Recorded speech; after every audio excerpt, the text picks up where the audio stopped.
ہم حشر کے میدان کی سمت جا رہے تھے کہ راستے میں ایک جگہ نحور اور شائستہ نظر آئے. انہیں دیکھ کر میری حس سے مزاح بیدار ہو گئی.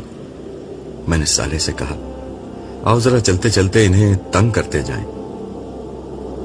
ان دونوں کا رخ جھیل کی طرف تھا اس لیے وہ ہمیں قریب آتے ہوئے دیکھ نہیں سکے. میں شائستہ کی سمت سے اس کے قریب پہنچا اور زور سے کہا اے لڑکی چلو ہمارے ساتھ, ہم تمہیں ایک نام محرم مرد کے ساتھ گھومنے پھرنے کے جرم میں گرفتار کرتے ہیں. شائستہ میری بلند آواز اور سخت لہجے سے ایک دم گھبرا کر پلٹی, تاہم نحور پر میری بات کا کوئی اثر نہیں ہوا. انہوں نے اطمینان کے ساتھ مجھے دیکھا اور کہا پھر تو مجھے بھی گرفتار کر لیجئے, میں بھی شریک جرم ہوں. یہ کہتے ہوئے انہوں نے دونوں ہاتھ آگے پھیلا دیے. پھر ہنستے ہوئے کہا مگر مسئلہ یہ ہے کہ یہاں نہ جیل ہے اور نہ سزا دینے کی جگہ. جیل تو یہاں نہیں ہے مگر سزا ضرور مل سکتی ہے, وہ یہ کہ مغویہ ہی کے ساتھ آپ کی شادی کروا دی جائے. ساری زندگی ایک ہی خاتون کے ساتھ رہنا, وہ بھی جنت میں, بڑی سزا ہے. اس پر نحور نے ایک زوردار قہقہہ بلند کیا. شائستہ جو میرے ابتدائی حملے کے بعد سنبھل چکی تھی ہنستے ہوئے بولی ویسے تو آپ لوگ توحید کے بڑے قائل ہیں مگر اس معاملے میں آپ لوگوں کی سوچ اتنی مشرکانہ کیوں ہو جاتی ہے؟ نحور نے چہرے پر مصنوعی سنجیدگی لاتے ہوئے کہا آپ کو معلوم ہے عبداللہ, مشرکوں کا انجام جہنم ہوتا ہے, اس لیے آئندہ آپ شائستہ کے سامنے ایسی مشرکانہ گفتگو مت کیجیے گا وگرنہ آپ کی خیر نہیں. صالح نے اس گفتگو میں مداخلت کرتے ہوئے کہا شائستہ آپ اطمینان رکھیں, یہ عملاً مہد ہیں, ان کی ایک ہی بیگم ہے. اس پر نحور مسکراتے ہوئے بولے یہ ان کا کارنامہ نہیں, ان کے زمانے میں یہ مجبوری تھی. خیر چھوڑیں اسے, یہ بتائیے کہ آپ کی بیگم صاحبہ ہیں کہاں؟ میں ابھی تک سنجیدگی اختیار کرنے کے لیے تیار نہیں تھا. میں نے ان کی طرف شرارت آمیز انداز میں دیکھتے ہوئے کہا ہمیں بعض دوسرے بزرگوں کی طرح بیگمات کے ساتھ گھومنے کی فراغت میسر نہیں, لیکن دوسروں کی فراغت کو نظر لگانے کی فرصت ضرور میسر ہے. نحور نے اسی لب و لہجے میں ترکی ب ترکی جواب دیا ہم خوش ہونے والے لوگ ہیں, نظر لگانے والے ہرگز نہیں, مگر آپ نے مجھے تو نظر لگا دی ہے. پھر مزید وضاحت کرتے ہوئے بولے میرے پیغمبر یرمیہ نبی کو شہادت کے لیے بلایا گیا ہے. میں چونکہ ان کا قریبی ساتھی تھا اس لیے میرا وہاں موجود ہونا ضروری ہے. یہ آخری بات کہتے ہوئے ان کے چہرے پر سنجیدگی آ گئی تھی. آپ جا رہے ہیں؟ شائستہ نے پوچھا. ہاں, تم اپنے گھر والوں کے پاس چلی جاؤ, میں کچھ دیر تک ان معاملات میں مصروف رہوں گا. عبداللہ نے مجھے نظر جو لگا دی ہے. یہ کہہ کر وہ ان فرشتوں کے ساتھ روانہ ہو گئے جو انہیں لینے آئے تھے. انبیاء تو اپنی امتوں پر گواہی دے چکے, یہ یرمیہ نبی کی گواہی کس چیز کی ہو رہی ہے؟ میں نے صالح کی سمت دیکھتے ہوئے دریافت کیا. جن مجرموں نے ان کے ساتھ زیادتی کی تھی انہیں بھی ان کے انجام تک پہنچنا ہے. یہ گواہی اس سلسلے کی ہے. صالح نے جواب دیا. پھر ہم دونوں بھی حشر کی طرف روانہ ہو گئے. عرش کے سامنے یرمیہ نبی کے زمانے کے تمام یہود جمع تھے. ان کا زمانہ یہود کی تاریخ کا ایک اہم ترین دور تھا. یہود یا بنی اسرائیل حضرت ابراہیم کے چھوٹے صاحبزادے حضرت اسحاق اور ان کے بیٹے یعقوب کی اولاد میں سے تھے. حضرت یعقوب جن کا لقب اسرائیل تھا ان کے 12 بیٹے تھے. انہی کی اولاد کو بنی اسرائیل کہا گیا. ان 12 بیٹوں میں سب سے نمایاں حضرت یوسف تھے. حضرت یعقوب اور ان کے 12 بیٹے فلسطین میں آباد تھے. مگر حضرت یوسف کے زمانے میں یہ سب مصر منتقل ہو گئے. کئی صدیوں تک یہ مصر میں رہے اور ان کی تعداد لاکھوں تک پہنچ گئی. حضرت موسیٰ علیہ السلام کی بعثت کے وقت فرعون نے یہود کو غلام بنا رکھا تھا. اللہ تعالیٰ نے حضرت موسیٰ کے ذریعے سے ان لوگوں کو فرعون کے ظلم و ستم سے نجات عطا کی اور ان لوگوں کو ایک امت بنایا. کتاب و شریعت ان پر نازل ہوئی مگر صدیوں کی غلامی نے ان میں بزدلی، شرک اور دیگر اخلاقی عوارض پیدا کر دیے تھے.